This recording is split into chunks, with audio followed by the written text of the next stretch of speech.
তো বন্ধুরা, দেবরা পার্ট ওয়ানের ট্রেলার চলে এসেছে। যদি আপনারা এখনও দেখোনি তাহলে গিয়ে দেখে নাও, আর যদি না পাচ্ছ তাহলে ডিসক্রিপশনে লিঙ্কটা দিয়ে দেবো, সেখান থেকে গিয়ে দেখে নেবে। তো আমি যখন ট্রেলারটা দেখলাম, ট্রেলারটা দেখার পরে তো বন্ধুরা একবারই তো বুঝবম, পুরো বুঝবম লাশই লাশ শুধু নদীতে। এত এত লাশ আর এত খঙ্কার খতরনাক সিনেমা হতে যাচ্ছে, আপনাদেরকে বোঝাতে পারবো না। থিয়েটারে আগুন লেগে যাবে, আগুন। পুরো বুঝবম আছে সিনেমাটা। আর জুনিয়র এনটিআরের এর পরে এটা আর একটা প্যান ইন্ডিয়া সিনেমা হতে যাচ্ছে। আর মিউজিকটার কথা কি বলবো, অনিরুদ্ধের মিউজিক আছে, যার কখনো এখনো একটা মিউজিকও কখনো ফলপ যায়নি। পুরো হিট যাবে সিনেমাটা।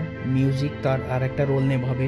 আর জুনিয়র এন্টারের যে লোকটা দিয়েছে, ডবল রোল হবে এই সিনেমাটাতে।